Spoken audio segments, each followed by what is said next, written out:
Hey guys, how's everybody doing? Hope everybody is doing good tonight, enjoying the weekend so far. It is the weekend, right? I just got back from a 4-day road trip, for anybody who doesn't know, so my days run together. I think it's Saturday, right? Last time I checked. But anyway, yeah, so I went on a road trip. Me and my baby brother went to, my youngest nephew had gone out to Arizona to visit his grandma for a little bit this summer, so he got ready to come home, so and he didn't want to fly home, which I mean I can't blame him. I don't like flying either.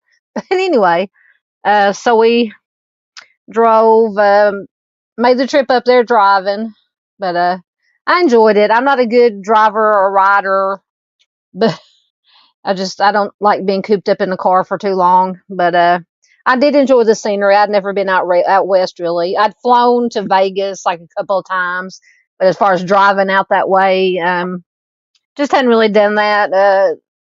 But anyway, we had fun. We made it home we left early Wednesday morning, and we made it home about 12:30, 1 o'clock this afternoon back here to Arkansas from Arizona. So anyway, I just wanted to check in with you guys. And I apologize for not having a camera tonight. Between my farm signal is extra, extra, extra nothing tonight, and then I don't know, StreamYard is being weird for some reason. They've changed a lot of stuff, and I didn't have time to get everything set the way I want it set. So we'll just go without a cam tonight, but hopefully I can figure it out before Monday's live stream. But thank you everybody for being here. Let's see who is here. Miss Paula was first in. Hello, hello. Good to see you. Miss Farr was second in. Good to see you, ma'am. Farr said she will be back. She's got to go to town. I understand that. It is nice to see you too, Miss Paula. There's Miss Lisa Joe. She'll come up. There she is. Our Spice Girl is here. Good to see you, ma'am. Chris is here.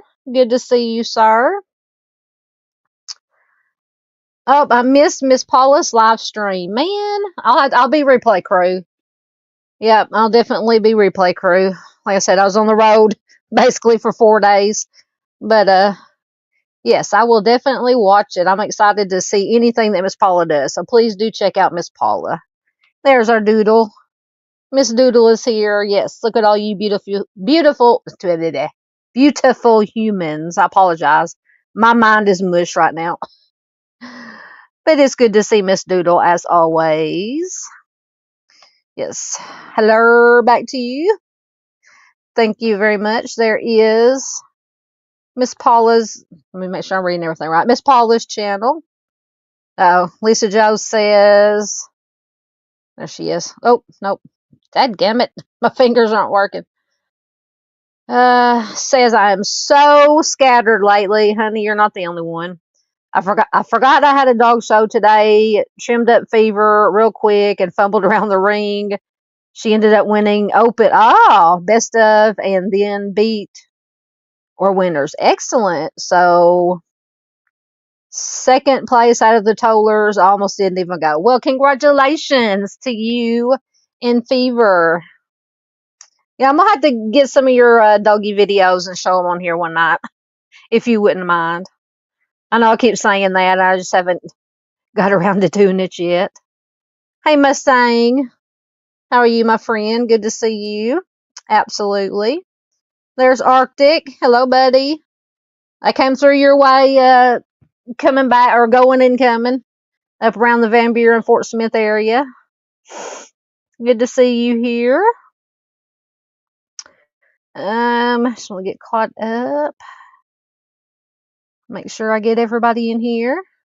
Mr. True Crime, or Frank Meister is here. True Crime Talk with Frank Meister. Hello, sir. Good to have you here. Always good to see Frank. Please do check him out. I'm sure most of you already have. Excellent, excellent channel. Chris says, I posted a video in your Facebook group that is crazy. I will watch it, definitely. Yeah, tomorrow I'll probably go to bed when we get done here tonight, and then I was gonna go back to work tomorrow, but I need a day to recuperate. I need a day to get everything ready for Monday's live stream, all the slideshow and all the information together for the Missing Person Monday. So I think I'm just gonna take tomorrow off. Have a day to recuperate and relax and get some stuff done. Let's see who else. Did I not say best of winners? Best of winners. Thank you very much, Miss Doodle. There is Arctic's channel. Beat, or Lisa Jo says beat or winners. Thank God autocorrect didn't get that last word. Oh, darn autocorrect. There's Junior. Hello, my friend. Junior's up late tonight. He's past his bedtime tonight. Good to have you here, sir. Alrighty, it's getting caught up, and then we'll get into some stuff. We got a little we're gonna be talking about, as far as I know, with the Jamal White Amber Alert. I haven't had a chance to check it out the last couple of hours. I don't know if he's been found yet. If not, somebody can let me know. But we want to talk about him. Some other true crime stuff. Got some entertainment stuff, some music stuff, news and stuff to talk about. So and just whatever. Excuse me, whatever you guys want to talk about in chat. It's kind of a mixture of whatever tonight. I said I apologize ahead of time if I seem even more goofy than I usually am. Oh, there's Miss Peggy. Hello, Miss Peggy. Good to see you, ma'am. Let's see here. Excellent. Lisa Jo said they're on my channel. I don't mind. They're just shorts. Excellent. Excellent.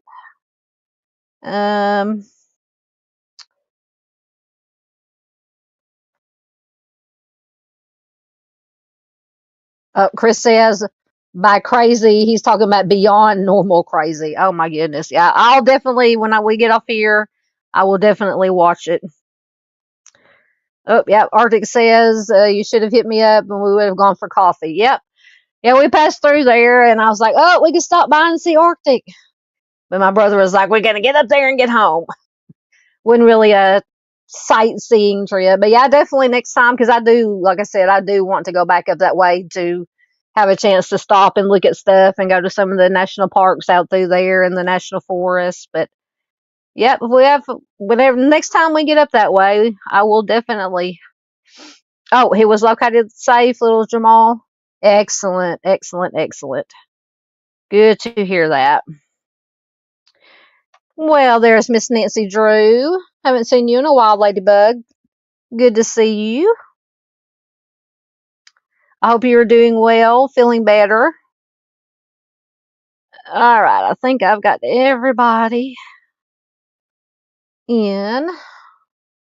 So let me get my. Oh, first before. So I did take. I've posted a lot of pictures. I don't think I posted them on my Facebook yet, but on my community page.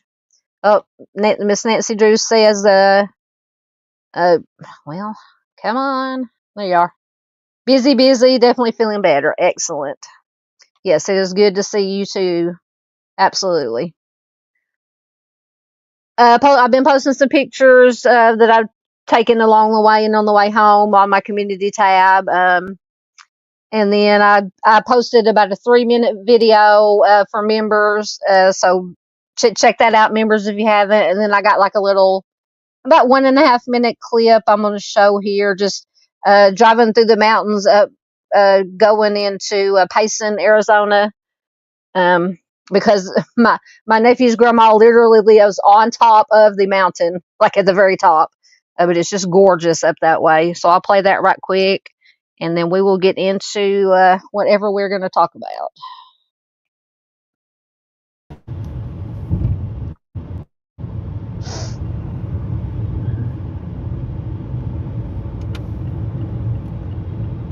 It's just gorgeous, gorgeous. So I wasn't driving at the time, so I got to videotape. It's just still playing. Or record, videotape.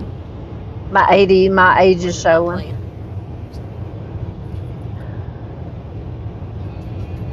Hopefully the video's playing fairly well with my farm signal.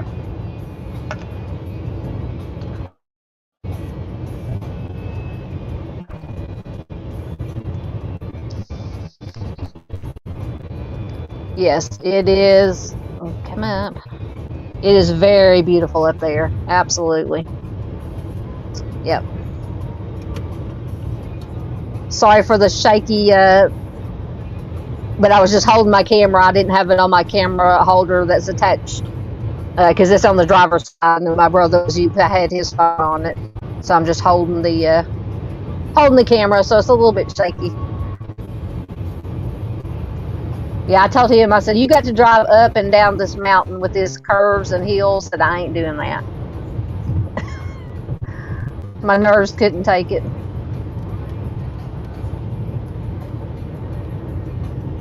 Yeah, just so pretty up there.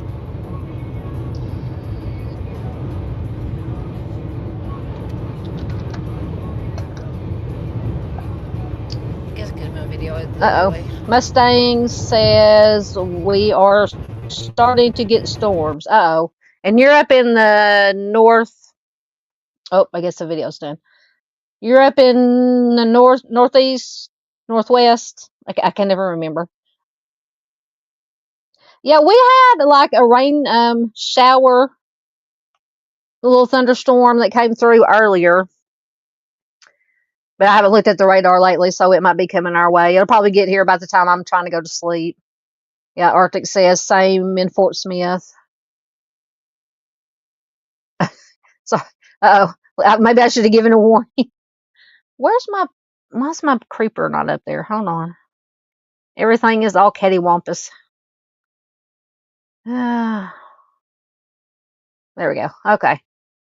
At least Joe said I get disoriented. Feels like I'm on the starboard in Mario Kart. Yeah, man.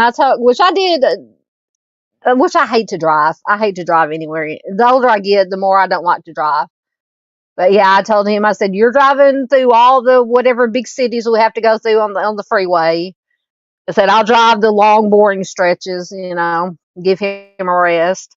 And then on the way back, we had three of us that could drive. So I drove, or my brother drove the first 2 hours. I drove the second 2 hours, and my nephew drove the last 2 hours to get us home today.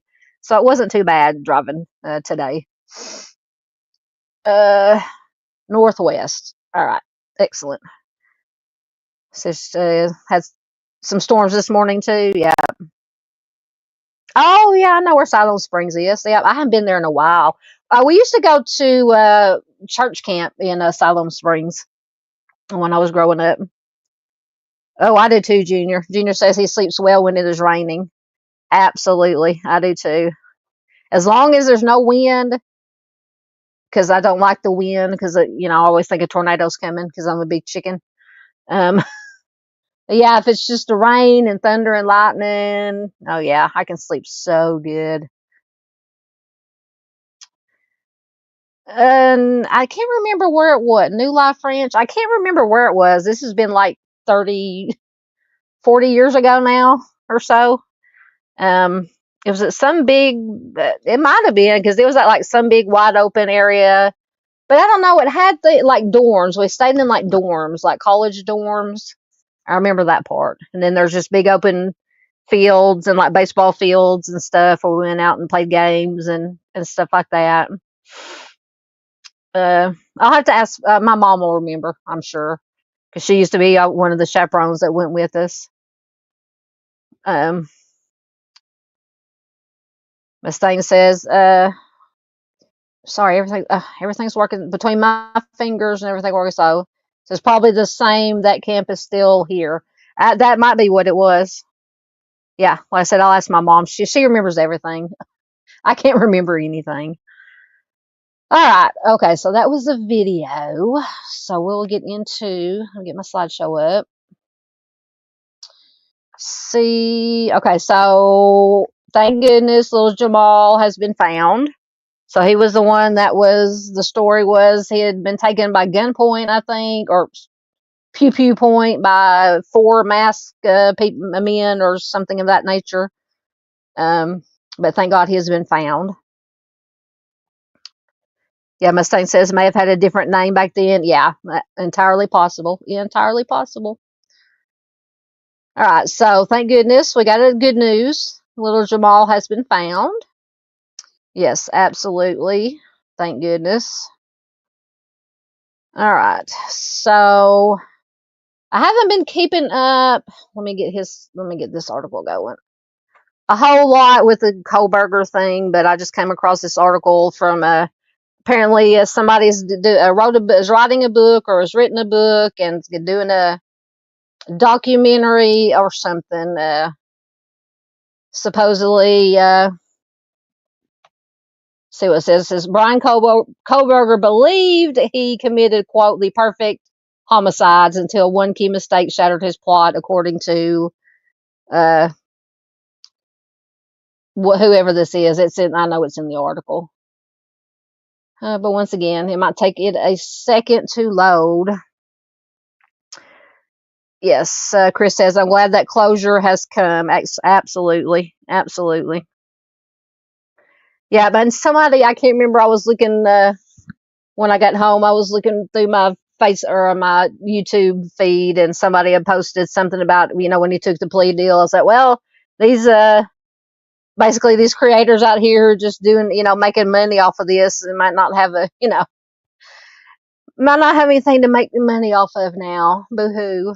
They'll just latch on to something else. Unfortunately, that's just the nature of it. Oh God. Okay, here we are.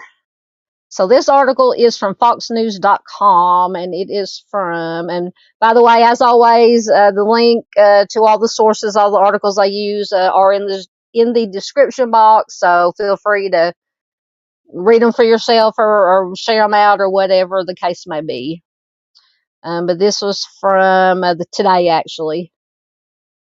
So it says Bryan Kohburger, a painfully awkward, arrogant introvert and criminal justice student, believed he could have committed, quote, the perfect homicides. Oh, according to James Patterson. Now, I know who James Patterson is. I have read James Patterson. So Patterson says that one of the things that Professor Dr. Catherine Ramsland said, that with offenders like this, they get tunnel vision, they panic, and they miss things. So here was Kohburger, who almost committed the perfect homicides, except he had that tunnel vision that Patterson shared. He left that knife sheath behind, and that's what unfortunately led to his arrest. Now, once again, keep in mind, this is just all the opinion of James Patterson. Patterson has sold more than 425 million books, over 260 Times bestsellers, and won 10 Emmy Awards. Has teamed up with investigative journalist Vicky Ward. I don't think I've ever heard of her. To write a new book called The Idaho 4, An American Tragedy. He is also a producer on the new Prime Video docuseries One Night in Idaho, the college. Oh man, now the college homicide. Well, the M word. Now hold on. They're okay. It's back. One Night in Idaho, the college.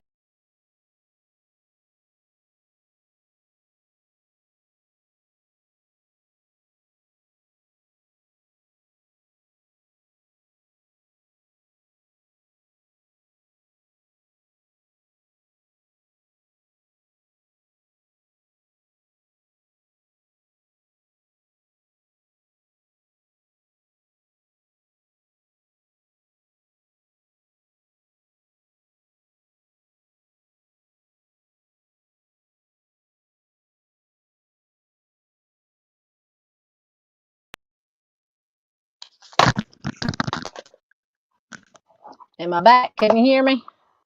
Oh Lord.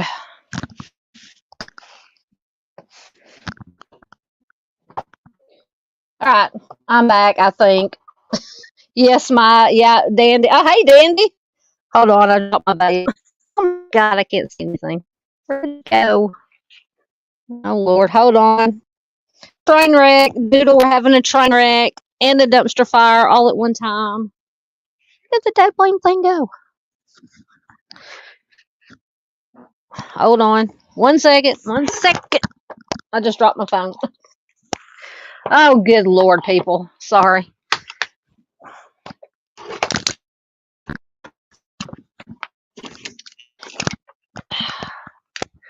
Once again, technical difficulty. I know. Y'all just laugh. It's fine. It's fine. Everything's fine.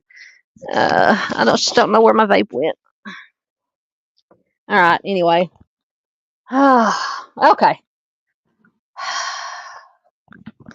Good Lord Almighty. Okay. Maybe, I cannot. Oh, there it is. Is that it? Nope. Okay. Anyway, we'll go with what we got. Anyway. Okay. So where was I at? Okay. So Patterson is also a producer on the new Prime Video docuseries. Okay, we read that. So Fox News Digital apparently reached out to Kohburger's lawyer for comment. Apparently he didn't comment. So Kohburger, a former Washington State University criminology PhD student, pleaded guilty on July 2nd to the University of Idaho students on November 13, 2022, as part of a deal with prosecutors to escape the DP. The 30-year, sorry, it keeps jumping. The 30-year-old faces 4 consecutive life sentences for fatally stabbing 21-year-olds Madison Mogan and Kelly Gonsalves, as well as 20-year-olds Xana Kernodle and Ethan Chapin at their off-campus house. For the book, Patterson and Ward conducted more than 300 interviews and took a deep dive into Kohburger's upbringing. He was inappropriate. He didn't know how to socialize very well. This is according to James Patterson. He was a teaching assistant, and he was just turning people off. He graded the women poorly. He had an inability to deal with women, yet he thought he was popular.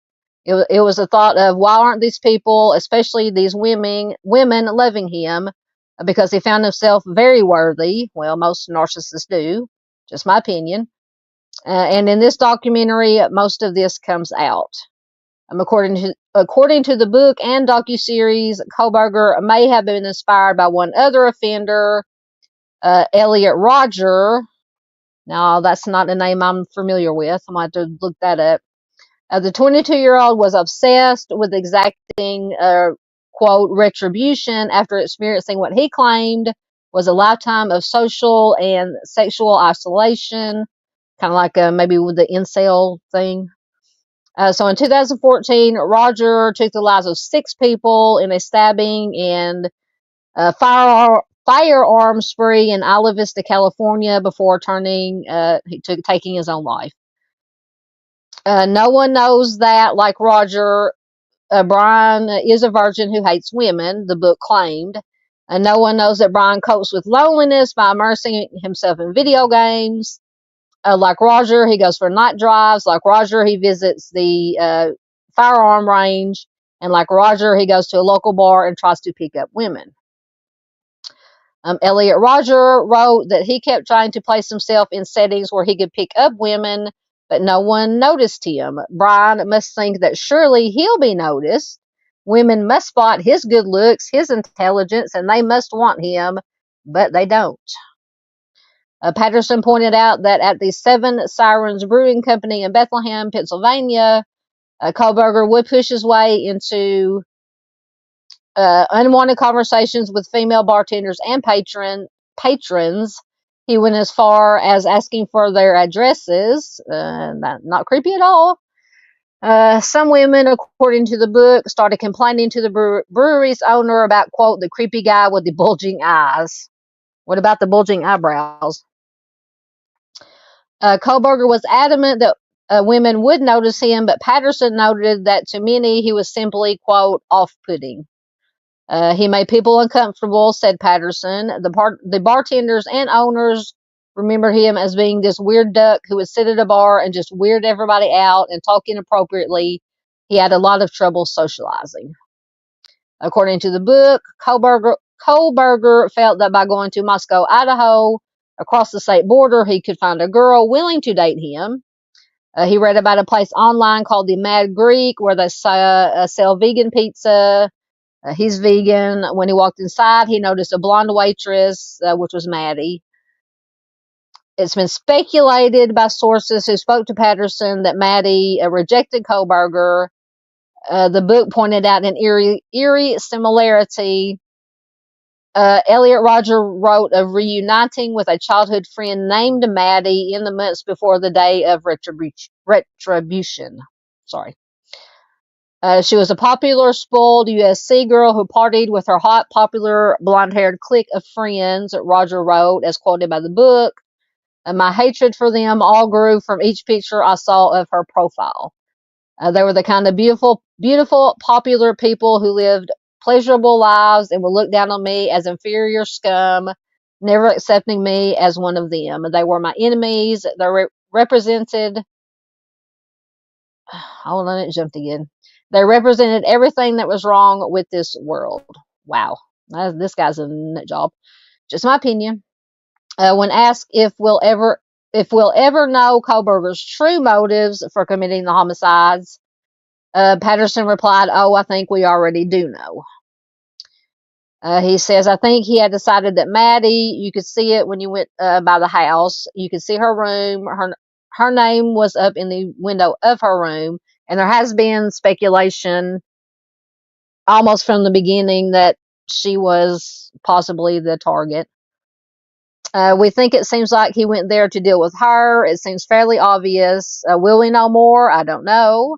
If he wants to be interviewed at this stage, I'm happy to go there and do an interview. And I've done that before. People who have gone to prison and they decide that all of a sudden they want to talk." So how many of you guys in chat, do you think Kohburger will ever talk? A lot of the more notorious offenders do like to talk and write books or do interviews. So past acquaintances describe Kohburger as frustrated by females and even sexist as a result. One woman who met Kohburger on a Tinder date said several years ago claimed on social media that her interaction with him was so awkward she pretended to vomit just to get him to leave her apartment. He also appeared to be well versed in incels or involuntary celibates. Pretty much everybody talked to just said this is a strange man with a strange look. I couldn't look people in the eye. If he did look you in the eye, sometimes people wish that he hadn't. Yeah, I don't think I could. I don't like looking him in the eye just in pictures. And his impression of himself was totally out of whack with the way other people perceived him. The book describes Kohburger as having once expressed a quote, offensive, anachronistic view of gender roles, and following the homicides, he may have viewed himself as a criminal mastermind. Of course. Moscow, Idaho was overwhelmed by the gravity of his heinous crimes and the public scrutiny that came with it. Patterson explained, you've got not only the homicides here, but all of a sudden you've got press from around the world in this small town. You've got all these rumors. One of the things in the book and one of the saddest things that we discovered in the documentary is the way that this stuff gets picked up by these true crime people, some of whom are vampires. Absolutely. He says they're awful. They don't care. They don't take responsibility for their actions. And when you write a book or do a documentary, you have to be responsible for it. And we were responsible. And it could have been that, quote, tunnel vision Kohburger had that reportedly made him believe that he would not get caught. Dr. Ramsland teaches her students that offenders get tunnel vision when they are committing homicide, according to the book. That's why mistakes get made amid the high adrenaline and hyper focus on the act itself. Offenders can forget things they otherwise would not. And Kohburger's family isn't to blame, according to Patterson. Patterson says, I think from everything we can gather, his parents did their best. They seem to have done their best with him. Kohburger's guilty plea doesn't end the quest to seek more answers. Patterson says, people talk. When you're in a big city like New York, you're kind of used to, unfortunately, violence, but you've got these two college towns, Moscow, Idaho, and Pullman, Washington, and they don't know what to make of this. It's a story of these families and these kids, and to some extent, the documentary, it will make you afraid. It will certainly make you feel what it was like to be in those towns during this period, what it was like the next day, the shock and the fear. He goes on to say it was a hard case to solve. Investigators were very fortunate that Kohburger made that one really big blunder. He didn't make a lot of mistakes, so it was a tough investigation. He might have never been caught. We might have been writing about God knows what right now. So it says One Night in Idaho is now available for streaming. I believe it said it was on Amazon Prime. So that is, I just thought that was interesting about the book and the documentary. Now we have Amazon Prime. I don't know if some things it'll let you watch with the subscription we have, and some you have to rent it or buy it or whatever. So if it's available where I can watch it without having to rent it or whatever, I'll probably watch it. Don't know about buying the book, but all right. Let me get back down in your comments. I still cannot find my freaking vape. It fell down here somewhere, and I don't know where it went. So guess what? Give me 1 second, guys. I shall return.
Okay, I'm back.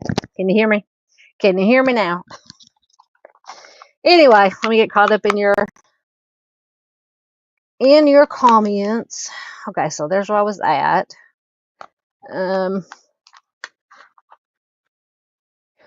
Yep, Doodle says grifter's grift is all they are good at, in my opinion. I agree with you. Absolutely. Everybody, I think we all agree. We all know what kind of creators. Oh, goodness. Echoes is in the building. Hey, Bubba, how are you doing tonight? People with the name Bryan are weird. Yeah, you would know. Did y'all enjoy y'all's vacation? And happy birthday to Mrs. Echoes. Her birthday was the other day, and they're celebrating their anniversary. So they went out to a beach somewhere. I can't remember exactly where they said they went. Cabo San Lucas, I think. I'm not sure. Anyway, okay. Lord have mercy. It's been a long week. All right. Let me see. Hola to you too.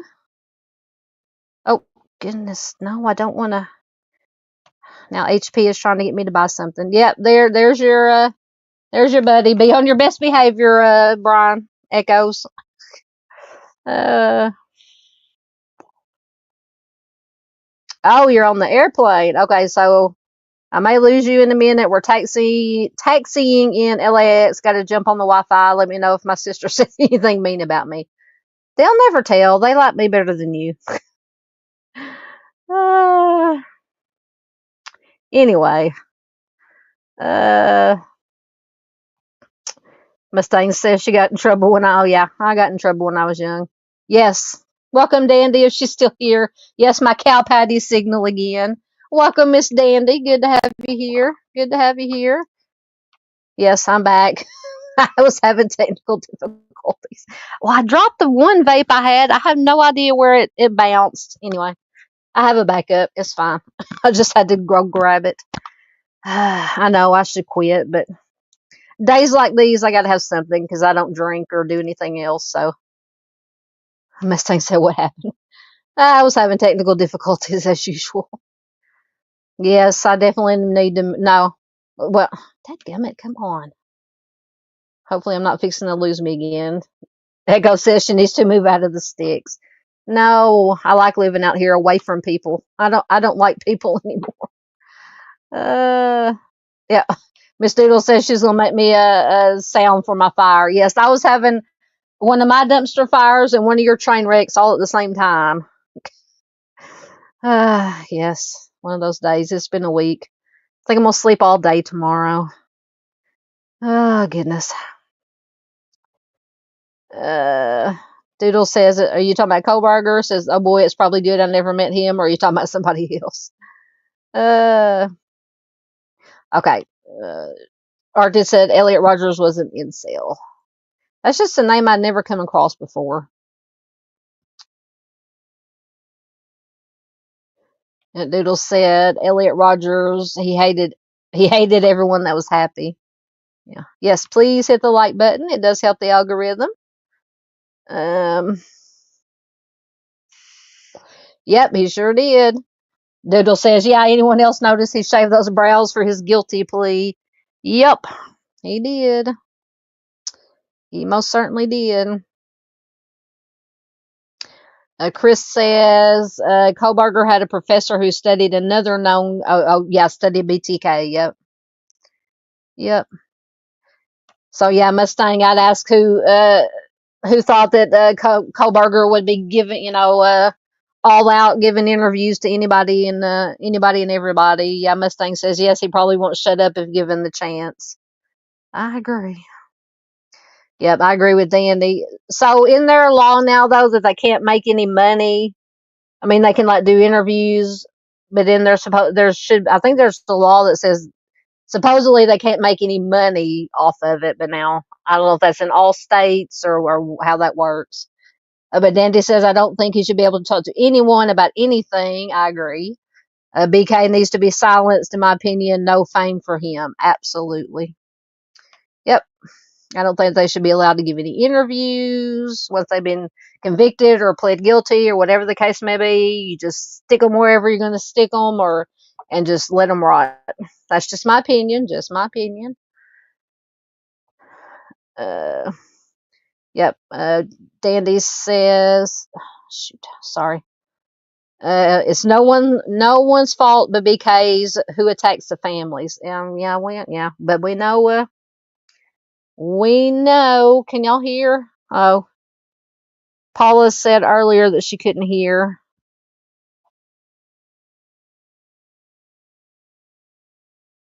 I'm assuming y'all can hear me. I'm looking at my comments on my phone. I haven't heard anybody say since I got back on here that it couldn't hear anything. Okay. Just let me know if you can't hear or can hear. Yep. So Catherine Ramsland, yeah, I mentioned in the article she wrote the book about what was the book about? Was it about Kohburger or something else? Or about the Elliot Rogers or whatever his name is?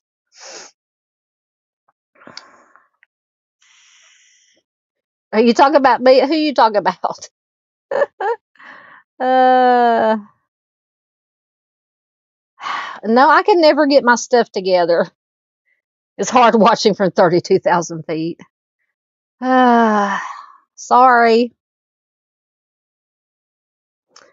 Chris says, in his opinion, I believe that Patterson is wrong about him being inspired by the incel attacks in Santa Cruz, California, but BTK. It's possible. There's Miss Miranda. Hello, love. Good to see you. Says hello. I stopped by to say hello. I can't hear anything. Am I allowed? Oh, you're at a Hair Mania concert, man. I miss everyone. I need a good Hair Mania concert. I need a good old rock and roll concert. Last one I went to was when we went to see, which is rock and roll. Me and Mom a few months ago, last year, whenever it was, went to see Three Dog Night. But I need like an 80s, 90s rock and roll concert. It's been too long. Yes, absolutely. Be safe, Miranda. Oh, Echo says they were in Cabo. We were on the fun side of the wall. Hey, Romero. Good to see you. If you come up, there you go. Says, yo, yo, yo, how's it go? 11 Piece. Good to see you again, Romero. Hope you're doing good. We missed you too. Romero says he's been dealing with some medical stuff. I hope you're feeling better. I mean, I think you were talking about that on the last live stream. I hope you're feeling better, sir. I like that. Dandy says, I thought about banning you, Echoes, just for old time's sake.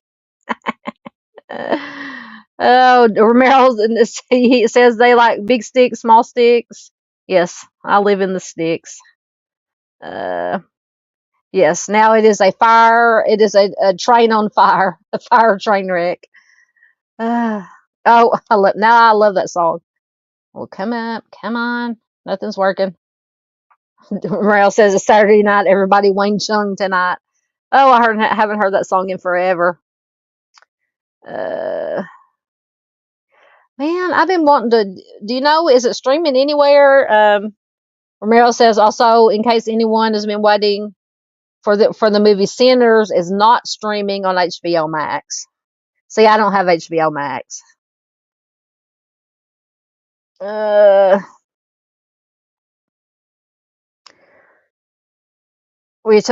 talking about the law where that says they can't make any money. Mel says that's all state stand. Lisa says I think it's something a judge rules on individual cases. Okay. I think it should be, like I said, just once again, just my opinion. But if you're convicted of a crime, plead guilty to a crime, you should not be able to make any money off of it, off of your crime and all the hurt that you do to the family and the victims, of course. Oh, you're not going to get banned for talking too much, Romero. There's Al. There's Dave. Hello, Dave. I'm going to try my best to stay awake for Dave's live stream tonight. But good to see Dave. I don't think he's working tonight, so or he may be. I don't know. I don't know what his days off are, but it's good to have Dave here. Please check out Dave. Absolutely. See, I've heard a lot of people say that. Dandy says I have the Ramsland book on BTK. In my opinion, she's a quack like Dorothy Lewis. I don't think I've ever read any of Catherine Ramsland's stuff. Uh, yeah, watch out, Echoes. Dandy will put you in timeout. Uh, yep, I don't know if Al is on the prowl tonight or if he's off tonight. Uh, oh, he's headed out to get coffee and cigs. Uh, Dave is he's he's a creator and a friend. He does one live stream a week. Lately though he's been doing. Sometimes he'll do the weather, the tropics, hurricanes. I notice he's in a couple of lives on that or videos. But he does a true crime, the weekend true crime on late Saturday night, early Sunday morning. Usually Central Time. He's on the East Coast, but I'm in Central Time, so it's usually anywhere between 11:30 ish and midnight ish. Um, hold on, I got a text. Yes, I'm back home. Echoes. We got home this afternoon. Yep. We got home about, what did I say, about 12:30, 1 o'clock this afternoon. But anyway, so yeah, definitely if you can't stay up late to watch Dave live, definitely be a replay crew. And for anybody who's watching this, if there's anybody watching on replay crew, welcome and thank you. We love our replay crew. We love our lurkers. Welcome lurkers. Welcome members. Welcome subscribers. Welcome everybody. We are glad to have you here. Oh, there's another one of my favorite songs. Thank you, Mustaine. Now it's going through my head.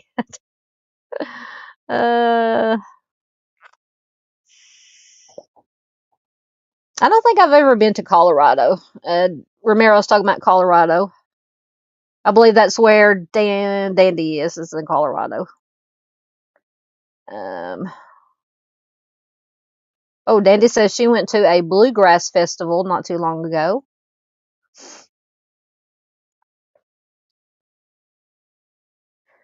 Oh, sorry. All my comments just jumped up all of a sudden.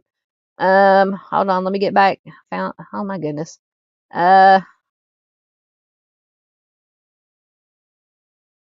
Oh, there it is. Junior says I heard BK and his family got paid over 7 figures to release family photos, and he's doing a tell-all interview. See, that's not, in my opinion, that's just not right. I mean, but I guess our opinions don't count. Okay, so maybe on Netflix, Sinners might be on Netflix. I'll have to look and see. There's Michelle. Hello, dear. How are you doing? I hope you're doing well. Let's see. We'll get caught up again. Oh, please. Romero says, I plead guilty for driving without a license 16 times. Good Lord. I thought you said, when I first read it, I thought when you said when you were 16, am I a bad guy? Yeah. There are worse things that you could do. Oh, Lisa Joe says, I'm going to try to stay up, but I'm running on like 2 hours of sleep after that mad dash for the dog show. Yeah. Yeah, when we were traveling up there and traveling back, we would get up a baby brother who I rode up there with and helped drive and things of that nature. Yeah, he liked to get up early, get an early start on driving to miss all the, when the traffic's not so bad and stuff. So yeah, I had a lot of early mornings, but that's all right. Dandy says Ramsland shouldn't profit off of BK either. I agree. Dave said he's on his way to get his coffee.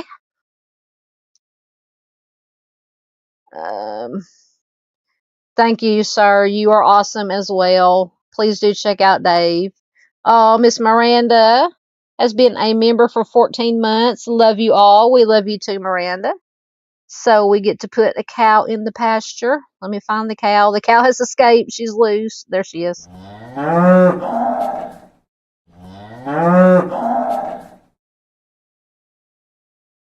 Thank you so much, Miss Miranda, for your continued support. It is very much appreciated. Yep, Miranda is a rock star. She is one of my first members, maybe my first member.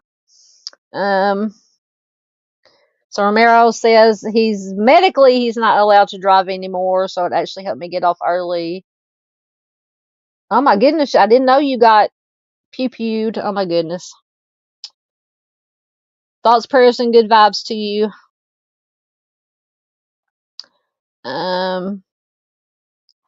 Dave says, I thought there was a stipulation BK couldn't do that. Well, you know, I mean, you know, if there's money to be had to be put in pockets, then they're gonna find a way to work around it, unfortunately.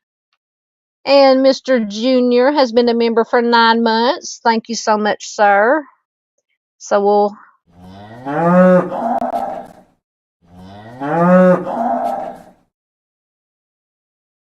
thank you. So now we got 2 cows partying in the pasture. We used to have parties in the pasture. Oh, those were the good old days. That's what I like about living in the country. We could do whatever we wanted out here. We could build big bonfires, get the 4-wheelers out, wreak havoc in the pasture. Anyway. Okay. So Dave said he thinks it's part of his plea deal that he couldn't do that. Well, like I said, I hope that's right. I do hope that's right. Yep, definitely congratulations on the 9 months and the how long was it for Miranda? Over a year, 14 months. Absolutely. You guys are awesome. Okay.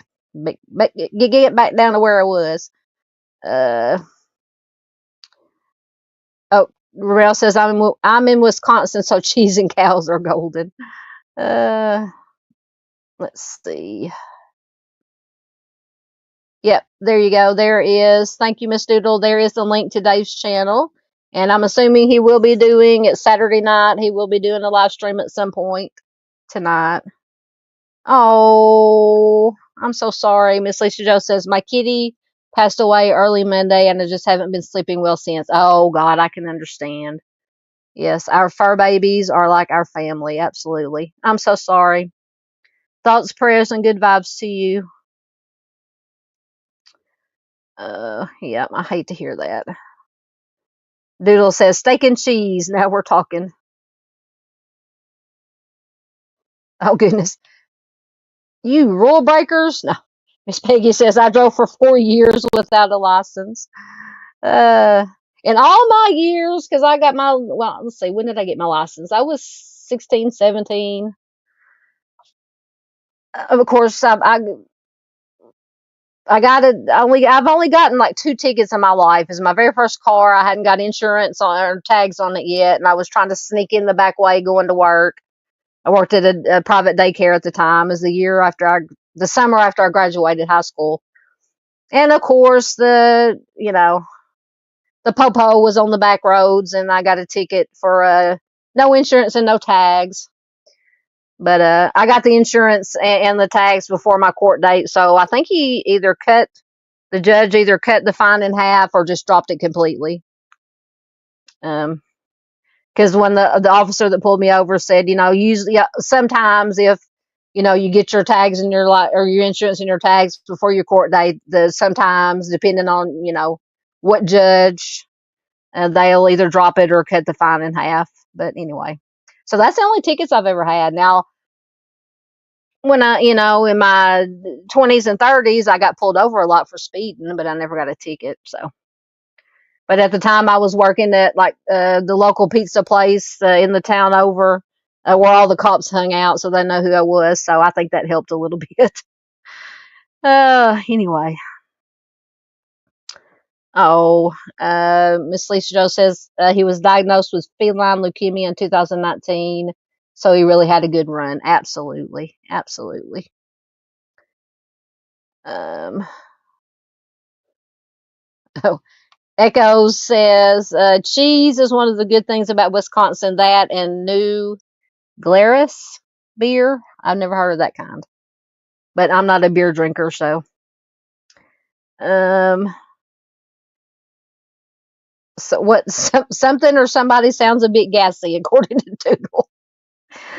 Ah. Oh, Junior says he drove 14 years without a license. See, the one time that I would forget to take my driver's license with me, because I don't carry a purse, I just have like a little coin purse kind of wallet thing that I just have my debit cards and my license in that I carry. The one time that I would, accidentally forget it, I would get pulled over and not have my license with me. Uh, oh, you talking about, okay, so Echo says, was talking about cheese and beer. Is that what Doodle meant by sounds gassy? Yeah, I don't, well, I don't like beer, so, Echo says he's never had them together. Danny says, ain't that how they sound when you pull their tail? Oh, thank you guys. I need some laughs tonight. We are going to get serious for a minute again, and then we'll get into some entertainment news. A couple of movie news things I found that I found interesting. Hopefully you will too, and some news on Ozzy, good old Osbourne, the Prince of Darkness. Of course, he retired. He did his last concert the other night. But I found an article where he does art. Something about he does art, and it has something to do with chimpanzees. I don't know, but then he sells it, and he donates the money that he makes to some kind of a Save the Chimpanzees organization or something. I don't know. Anyway, I know I sound like I'm a crazy woman right now, but I love Ozzy. I'm gonna miss him. Uh, and yeah, too, when we get to the entertainment news, we've had some couple of my favorite actors that have passed away in the last week or so. Excellent. Romero says, but I've turned my life around and been clean for going on 4 years. Excellent. Congratulations, my friend. You are 41. You're a baby. Oh, yes, Lisa Joe. We're supposed to have a license, but now I watch OP Live on Patrol Live. It used to be Live PD when it was on a different channel, which I've got the new ones playing now. But I've got it on mute. So many people drive without their license, on suspended license, no tags, no insurance. I guess I'm just too scared when I get pulled over. I mean, I'm not scared to get pulled over, but I just don't understand these people that just act a fool and go crazy when they get pulled over. Just act like a normal person. They will tell you what they pulled you over for, and you go from there. People just act stupid. Anyway, I will get off my soapbox. Romero says, no cop, no stop. Oh, goodness. Dandy says, I had a lady hit me head on with no insurance. Yeah, that would suck. Absolutely. Um, Miranda says, raised by a police officer and a strict mom, never been arrested, no driving tickets. My mom is scary AF. She don't play. Yeah. Yep. I mean, we were just raised to just be a responsible, law abiding citizen person, it's just all how you're raised.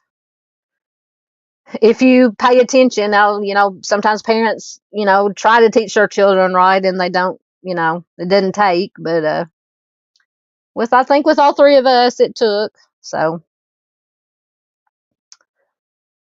Oh, Romero said, I had my first Pabst in 1989 on New Year's Day. There's a pic on my grandpa's lap when I was 6. Yeah, just back in the day, when I was a teenager, Because by the time I turned 21, I'd already been drinking for so long that it wasn't fun anymore. I was over it by the time I was of a legal age. But back in the day, if I would get desperate and that was all the alcohol there was to drink, I would drink beer. But I preferred, like, God, what did we drink back then? Jack and Wild Turkey and Fireball and I don't know, all sorts of stuff, the hard stuff. And a Crown. Crown has always been my favorite. Crown and Coke. I have that occasionally, very rare occasions. Uh, we'll get caught up. Yep. Al, Dave is listening and driving now. You be safe, Dave. Oh, actors. Sorry.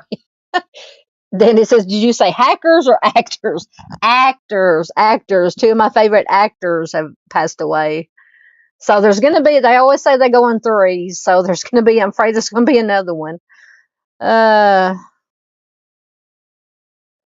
Wait a minute. Now, Doodle's talking about poop. What is this? Don't even get me started on that. I've heard it all from, oh, you're talking about getting pulled over? I've heard it all from, oh yeah, because you're former Ellie. I've heard it all from, I have to poop. Oh yeah, I've heard that one too on TV. I have to poop to a slider was in my pants leg. I know some of and I've been watching, of course, back in the day, we watched Cops when it was on, and then we watched reruns of Cops, and now we watch the Live PD or On Patrol Live. And we can now predict, let's say, which excuse are they going to use, especially when they find illegal substances, it's not my car, these aren't my pants, aren't my shoes, that's not my purse. Why are you speeding? No, I got to get home. I gotta go poo. I gotta do. Yeah, it's so hilarious. It's just anyway. Yeah, that Doodle definitely knows what I'm saying. Um, so Romero says his grandfather was a state trooper in Wisconsin. Every time I got in trouble, he would yell at me, tell me I'm giving the family name a bad rep. And his grandma worked for City Hall. Says so. I was basically given a get out of jail free pass until I was in my 20s. Uh, I'm scared of spiders. Yeah, Doodle says something about spiders. I hate spiders. Yeah. And then we was out in Arizona. My nephew's grandma was talking about, oh yeah, we got tarantulas around here. You might see a tarantula. I'm like, no. If I see any wildlife, I want to see elk, because she said they had like elk that would come in their backyard, and they had some baby elk that had been coming. But we didn't see any, unfortunately. But I didn't see any tarantulas either, so that was good. Doodle says she is not fond of spiders. Me either. Oh yeah, we drank some Mad Dog 2020. Yep, absolutely. Yeah, I don't remember a lot either. Yeah, Crown and Coke is my go-to now. I love Crown and Coke, and then like any kind of fruity daiquiris or margaritas. But the older I get, I can't. In the margaritas, I can't take the tequila, so I just stick with daiquiris. But yeah, I love me some Crown and Coke. Absolutely. Yeah, Doodle says I mean, I'm not searching for a spider. Get out of here with your spider. Yes, no spiders allowed in the chat or anywhere. Uh, let's see. Oh my goodness. Romero says my pop's first pet for us kids was a tarantula, a scorpion, and piranhas. No, thank you. Uh-uh. Oh God, Dandy says they have black widows and sun scorpions. Every once in a while, we'll see a black widow around here, but we have a lot of brown recluses around here, which are very, very poisonous. All right, I think I'm caught up, so we will. Oh, I didn't put my slideshow back up. Where did it go? Did I close it out? Oh man, hold on. Oh goodness. There we go. All right, so we did Kohburger. Okay, so we won't really talk about a whole lot about Diddy, but in my opinion, he got off light. I mean, I guess he's going to do some time, but they acquitted Diddy of the trafficking and the RICO charges, I believe, and just got him on whatever the interstate prostitution or whatever it was. But anyway, I found this article. We're going to take a look from because I read a lot of stuff, and I'm sure some of you guys do too, about all the predators in Hollywood and the music business, things of that nature. But I came across this article. Ariel Winter, she was on. What was the name of the show? Modern Family, I think it was. Let me get the article loading because it may take a minute. Just about her experience. I mean, in this, we've heard, it goes back forever and a day about these kids, what a lot of them go through. But this article is from Yahoo Entertainment. Modern Family star Ariel Winter says, quote, male predators in Hollywood caused her trauma. Modern Family star Ariel Winter has spoken out about the abuse she faced as a child actor in Hollywood at the hands of, quote, male predators. The now 27-year-old actor was 11 when she landed her best-known role as Alex Dunphy on ABC's Emmy-winning sitcom Modern Family, though she joined the industry much earlier. She says, I am familiar with male predators because I worked in Hollywood at a young age. I started at age 4. She disclosed in a new interview with the Daily Mail. She says, I don't want to say too much about it, but by the time I was on a laptop and a cell phone, I was getting inappropriate messages from older men, and it caused trauma. Absolutely. She said that the experience I had in person and online as a child have affected me so deeply that I've had to go to therapy for it. The movie and TV industry is a dark place. Winter has previously spoken about the traumatic experiences she faced growing up in the spotlight, which ultimately led her to team up with Safe from Online Abuse, or SOSA, SOSA, an organization that collaborates with law enforcement to lure online predators. She says it just impacted me so deeply because I've been that kid who has been preyed upon online so many times.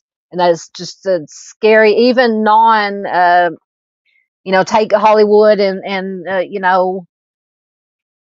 any kind of, elite Hollywood music out of it, just online predators, period, just for normal everyday children and young adults, teenagers, is just on.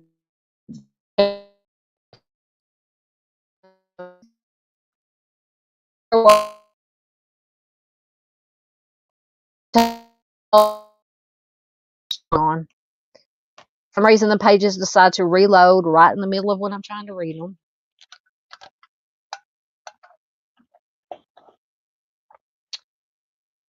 Is it Chris's birthday? Wait a minute. I'm just reading some comments while I...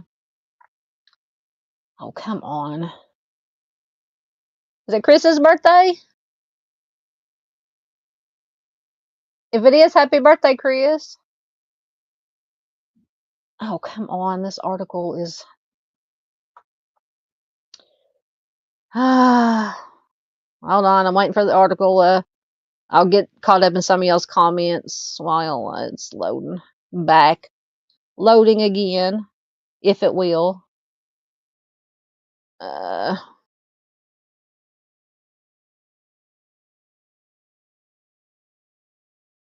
Ramel said, I had a friend who got bit by a brown recluse. Ugh, on her stomach. Yeah.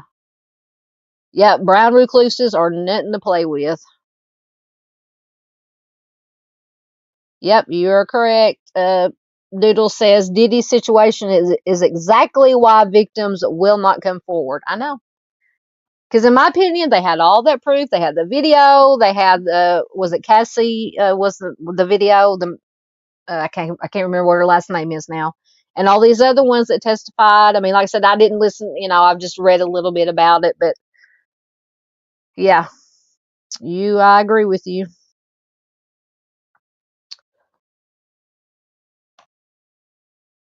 Oh, maybe Chris was just saying, he says, I'm almost 41. That's not old. I'm 54, so what does that make me? Uh, so tomorrow's your birthday, Chris? Well, if it is, yeah, happy early birthday. Hold on. Let's see if the article's loaded. Well, no. Anyway, that was just a little bit about her. I just wanted to take a look at everybody. Of course, media highlights the offenders, but it's always good to get a victim's perspective. But let me give Chris a birthday. Let's see, which one do we want? We'll give him Snoopy.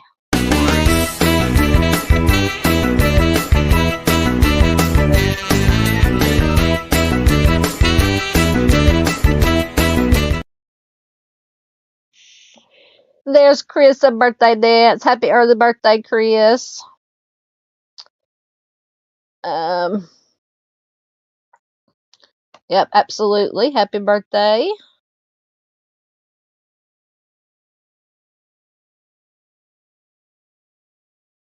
Um, oh, absolutely.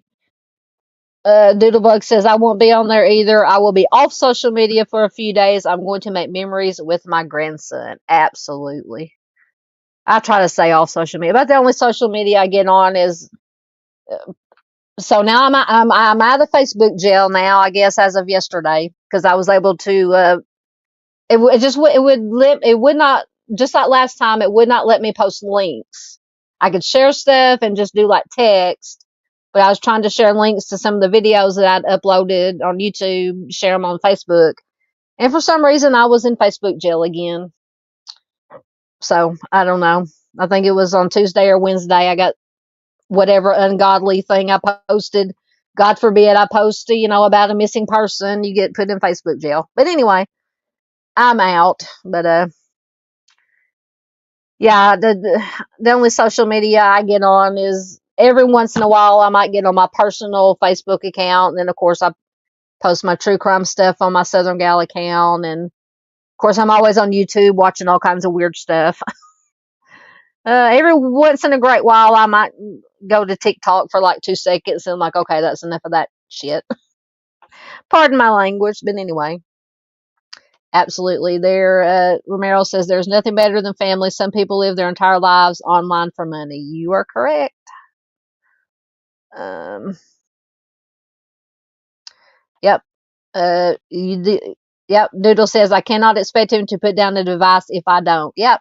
And see, what kills me about this, what is it, Gen Z or Gen Alpha, or maybe both, that were basically born into the technology, I can't talk, the age of technology, where basically from a baby they were a iPad was shoved in their face and they've just grown up with it, and it's just, I've watched so many, once again on YouTube, so many videos about how those generations are just ruined. I mean, in my opinion, just I mean, I know technology can be good, but not when you live on it and you're raised on it and that's the only thing you know, instead of playing with toys and blocks and going out and touching grass. You're just either set in front of a TV with a cocoa melon or whatever, or have an iPad shoved in front of your face, while you're still, out of the womb. It's just, to me, that just makes no sense. I mean, but once again, this is coming from an old woman who, I didn't I didn't get my first flip phone till I was in my like 20s or 30s, and then whenever was it 2010, 2011, whenever the smartphones came out. So, we played outside. We did have an Atari we played on, but I mean, we didn't play 24/7. Anyway, yeah, Romero says you're never more rich than making a memory. Absolutely. Yep, definitely have some with have fun with them with your grandson. Absolutely. Uh, Mustang says she'll be 50 soon. Oh yeah, I'm 54. I turned 54 this year. Thank you, Junior. Yep, Junior says it's past his bedtime. Good night, everyone. Happy birthday, Chris. Thank you, Junior, for being here. Always good to have Junior here. Let's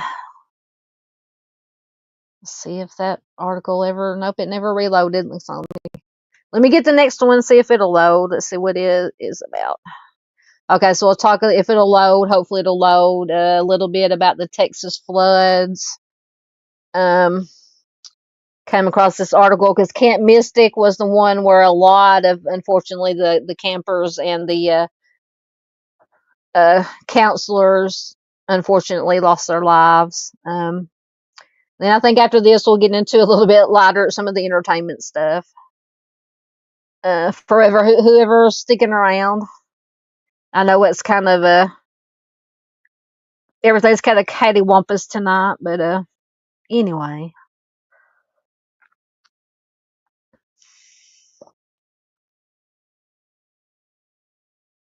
Um,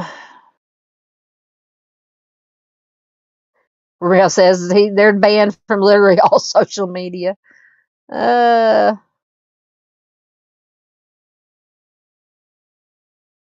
Let's see. Either one, whatever your preference is. Get out and get some dirt between your toes. Yeah, we had a Atari, the original one that came out. I guess I don't know. Did they make more than one version of the Atari? I don't remember.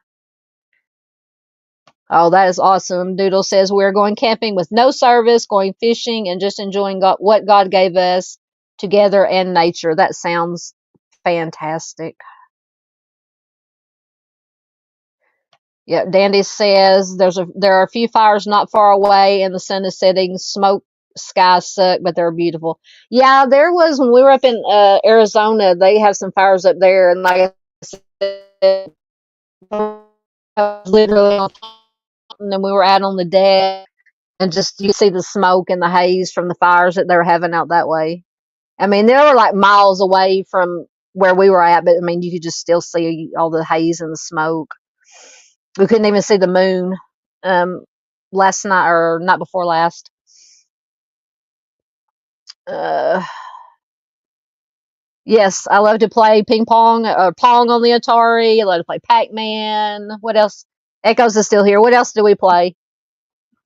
We play Pong, Pac-Man. Was it Galactica or whatever that was with the spaceship? Oh, thanks, brother. Says you didn't have a smartphone until you were old because you're old. Absolutely, I know. But I mean, the smartphones was around 2010, 2011 at the first. Was it the iPhones that came out? I hate iPhone, by the way.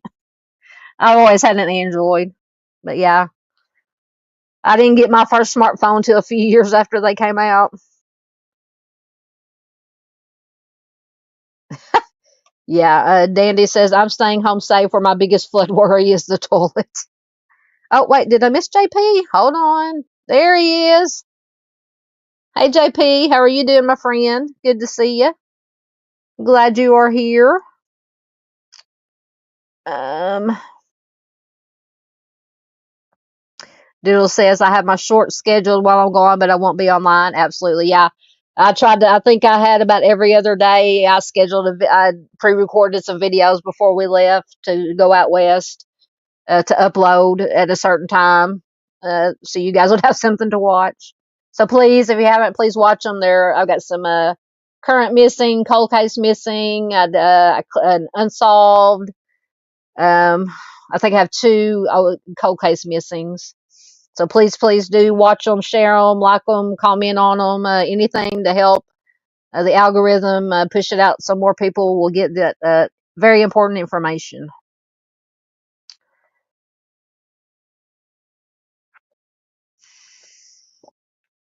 Meryl says there used to be a system called Jaguar. I could not find a station to TV card for Atari, so I bought a Jaguar cord and it worked. Oh.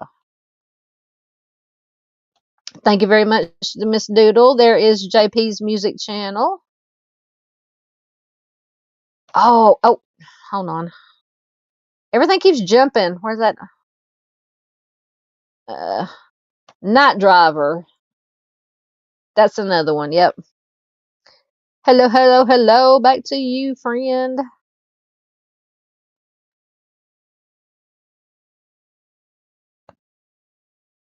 Romero says, I remember I was like 10. I found an old Intellivision with games. Took me and my buddy a few weeks to open it and get it going. Yep. I don't know if I've heard of that one. I don't know. It sounds familiar.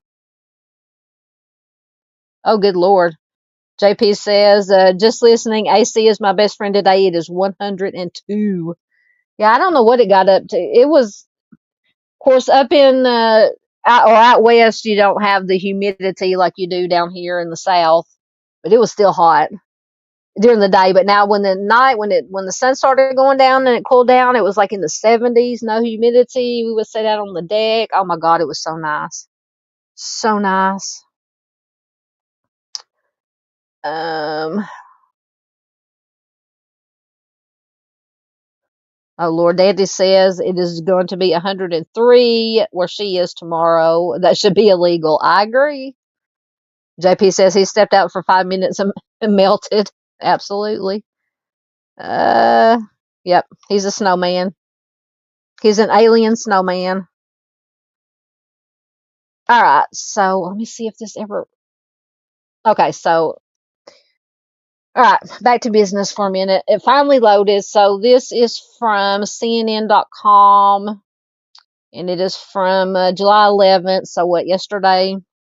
Camp Mystics quote little souls. So just trigger warning. It's not graphic, but just the nature of the story. Little souls were nurtured in Bubble Inn. All the cabin's girls and 2 counselors were lost in the Texas flood. Uh, so that picture that's on the left or on the right says Michael McCown, father of 8-year-old Lenny McCown, searches Camp Mystics Bubble Inn on July 5th after floodwaters subsided. He later learned that his daughter passed away in the flood. Oh, it just breaks my heart. It says what looked like a simple one-story beige cabin near the banks of the Guadalupe River held the stories of generations of young girls marking a rite of passage. It's where shy, homesick 8-year-olds entered as strangers and emerged as confident young ladies, equipped with new skills from the great outdoors and lifelong friends, bonds that would one day prove vital in the face of unfathomable tragedy. Bubble Inn housed many of the youngest girls at Camp Mystic, a nearly century-old haven tucked in the foothills of Texas's hill country. Lauren Lindley, who spent 6 summers as a Camp Mystic counselor, says you get into those gates and the whole world disappears. When you grow up as a Camp Mystic camper, that legacy and the feeling that camp gives you sticks with you for life because it is such a unique and special place. On July 4th, a new group of young girls were just a week into their formative journey at Bubble Inn when the beloved cabin turned into an epicenter of grief. A torrential rainfall and catastrophic flooding ripped through central Texas, taking the lives of at least 120 people and leaving at least 160 missing. Oh, it just kills me. Camp Mystic, which largely sits in a flood-prone area, lost 27 campers and counselors in the disaster. And no cabin suffered more than the Bubble Inn. Most of its 15 campers and counselors didn't survive. The rest are still missing 1 week later. It is not clear whether the girls were overcome by floodwater inside their cabin or outside while trying to escape. Camp Mystic's longtime co-director Dick Eastland reportedly passed away while trying to rescue girls from Bubble Inn. Alex Lloyd, who is the mother of 2 Camp Mystic girls who are close to Eastland's grandchildren, said, I really truly think he went there because they are the youngest. These are first-time campers. You're going to run to the babies. Absolutely. Oh, gosh, just breaks my heart.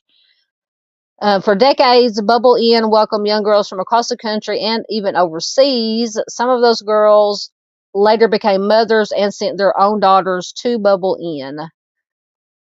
Lindley said, I have watched my former campers grow into adults with families of their own. I have photographed their weddings. Man. There was nothing particularly special about the building itself, rather it was the lessons learned and the relationships fostered between the walls that made Bubble Inn so unique.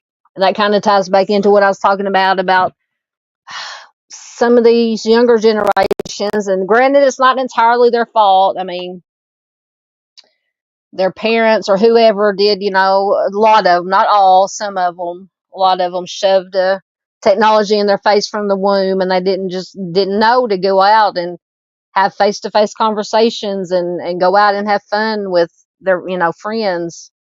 But anyway, Lindley said the cabins are all very basic. They're just one big open room. You have metal camp beds in a row.